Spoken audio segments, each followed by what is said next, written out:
Welcome back, and before going on to the break, we were discussing that how social media broadly plays a role in the national cohesion. So now we are going to discuss the role of social media, but in some other domain, and this domain relates to the marketing, this domain relates to the digital marketing, and how does the app marketing develops this conversation. So we are very glad to have this conversation further, but we have been joined by someone who is a marketing expert, and he has a very firm grip on this particular arena because he has been into it and in the field of Pakistan. And when we talk about the Pakistani society or Pakistan's market, how does the app marketing or digital marketing plays its role? So we are very glad that we have been joined by Arij Awais. He happens to be the marketing expert. So assalamu alaikum, sir, and thank you so much for coming to my show. Pleasure to be here. Thank you. Right. So, sir, how do you develop the concept or define the concept of app marketing or digital marketing, and what is the scope of it in Pakistan, and in particular in your experience, in your career, how have you developed the components of the app marketing?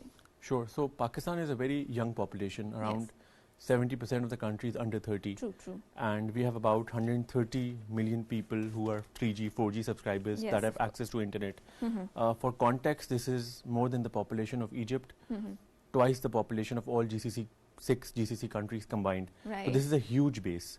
And this gives people access to a lot of social media, internet, and then when they're there, it gives them the power also to voice their opinion. Right. So all marketing and the activities that you do needs to be catered to that audience, whether you do it online or offline. True.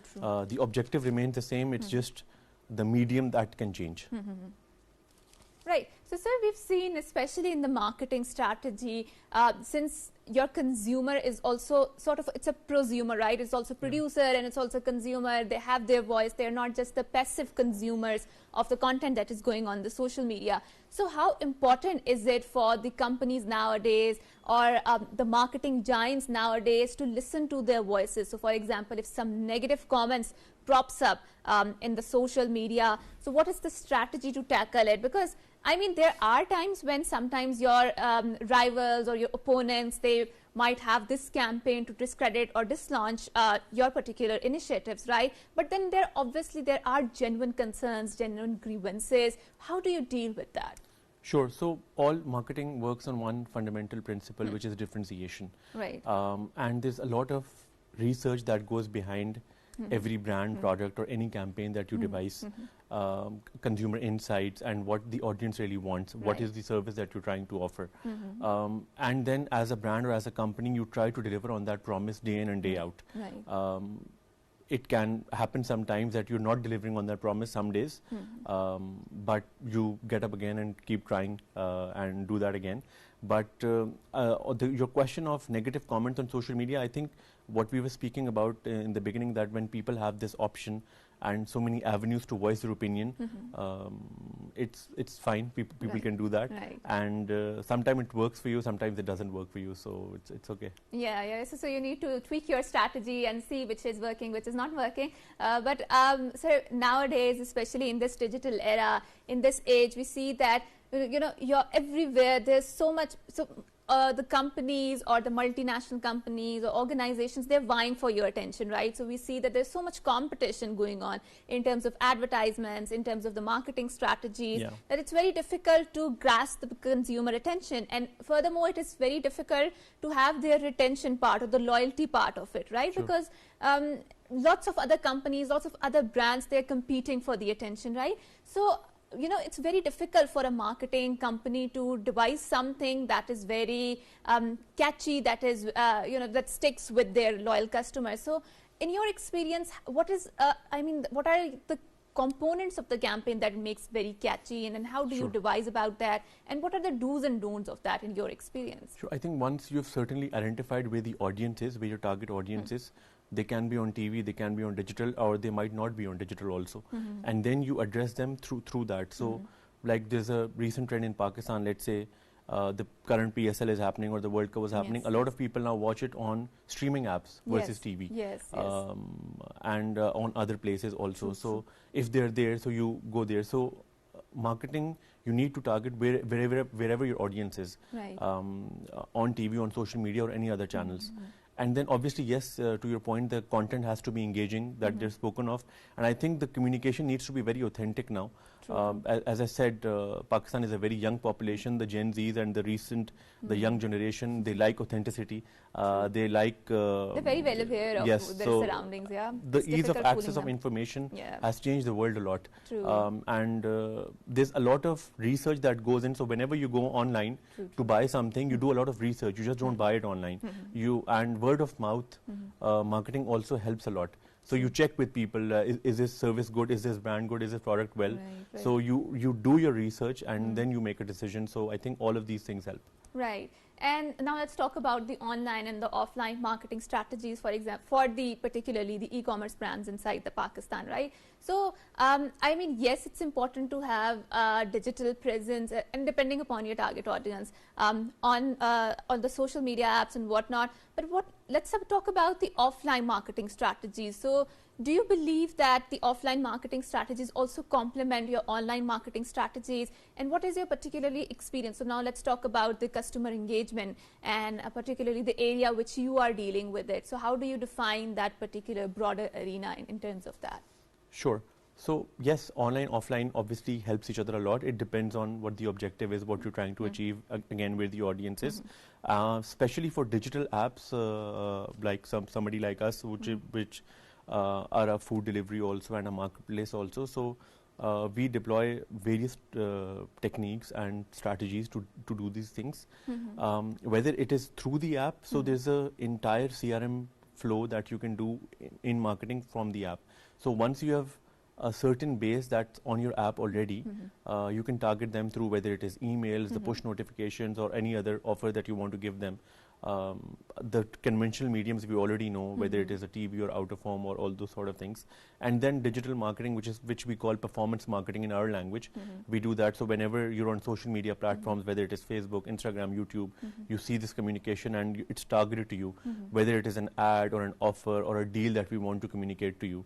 So all of these things combine. So we've also seen that, especially when we talk about marketing, when we talk about advertising, that particularly in Pakistan, so they're sticking the corporations or the multinational corporation or the organizations, they're sticking to very, I would like to say, conventional paradigms of the advertising and marketing. So we've seen that in a more developed or capitalist economies, those concepts have now evolved to incorporate the CSR campaigns in it, right? So they are used as a tool for the marketing.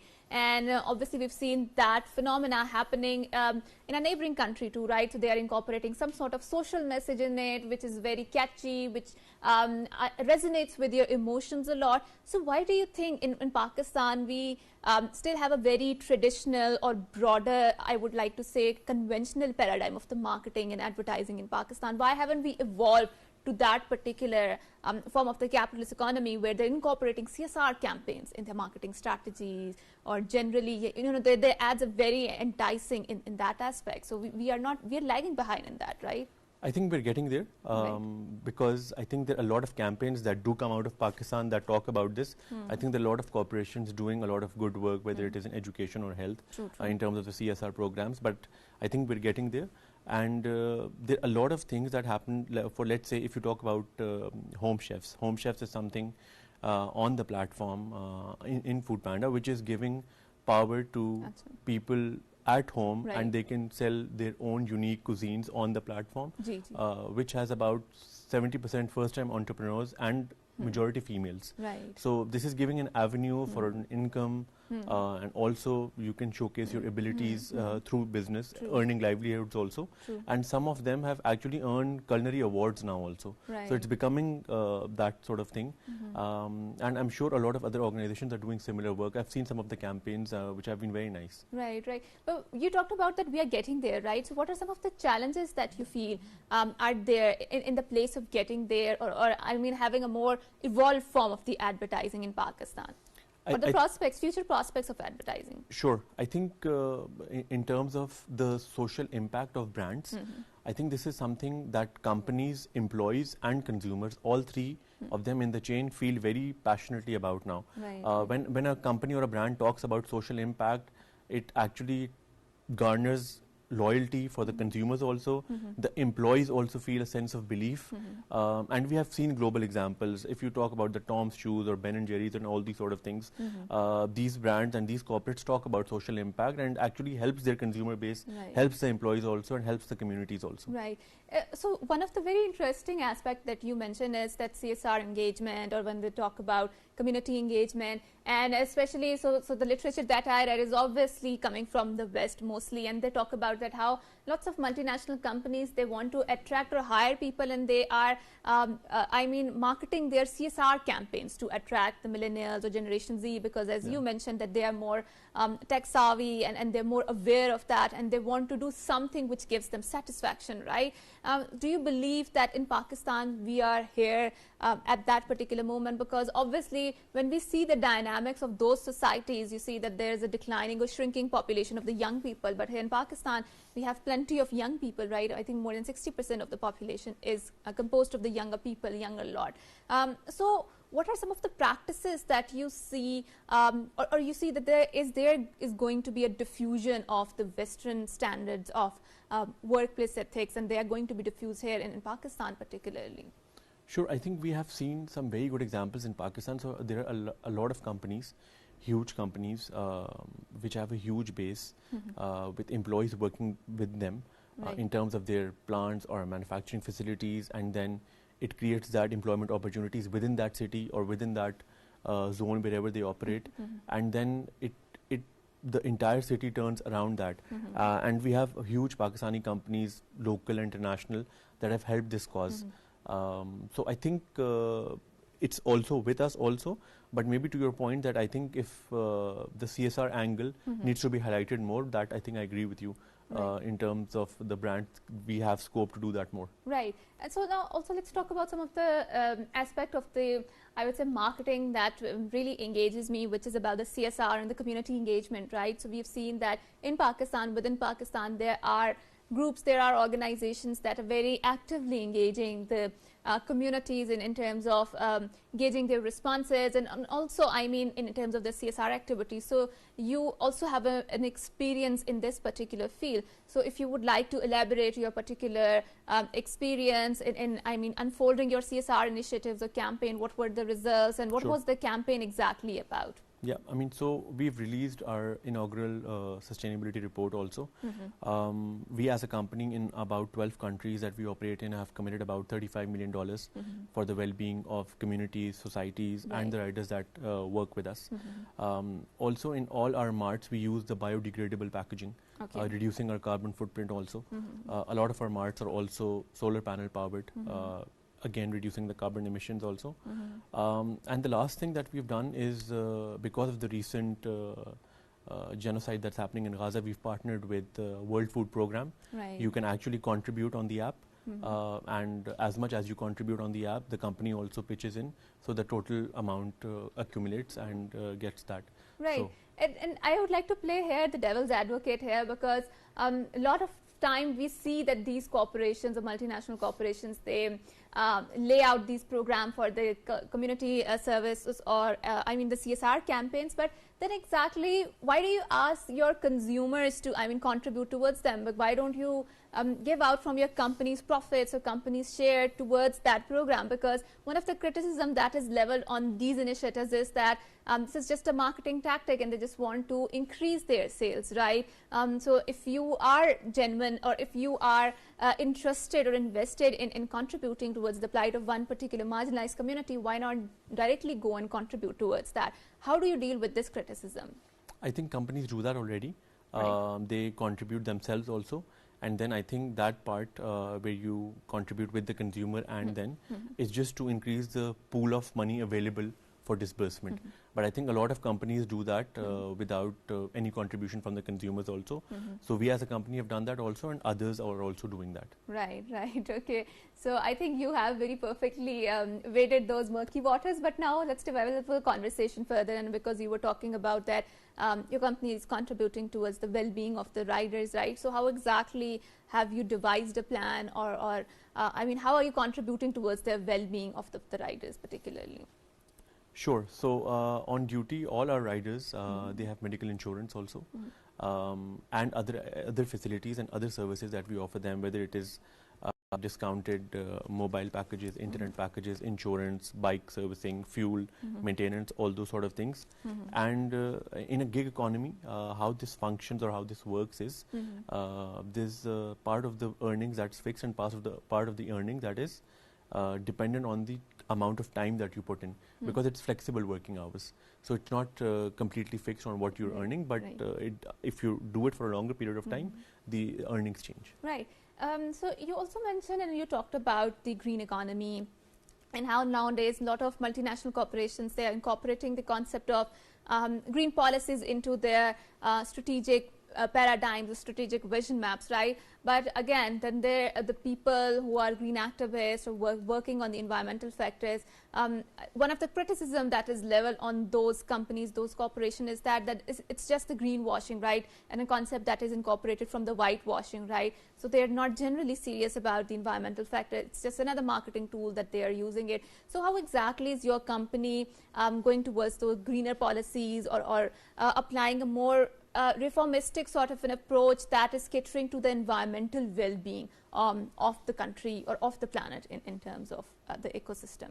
Sure, I think so. I think the biggest waste, or I think we've seen a lot of government and local news on this is also, I mean, so we don't use any kind of plastic. So our packaging is biodegradable, that we use in our Panda Marts also. Right.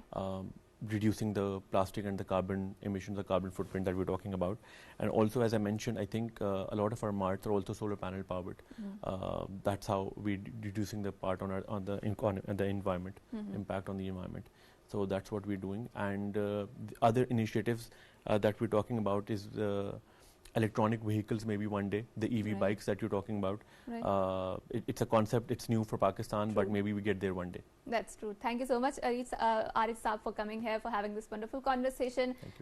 Regarding the marketing strategies, what is going on inside Pakistan, and particularly how the digital marketing or the app marketing is unfolding before our eyes. And there's lots of scope here because everyone has the social media, everyone has their voice, and we've seen that a lot of entrepreneurs are rising in this digital ecosystem. So there is a need that we need to stand out in that group, and obviously there's a lot of scope for that. So thank you so much once again for coming here, for having this wonderful conversation. And with that, I would like to wrap up my segment and bid you farewell. Until next time, it's a goodbye, Allah Hafiz, and good morning.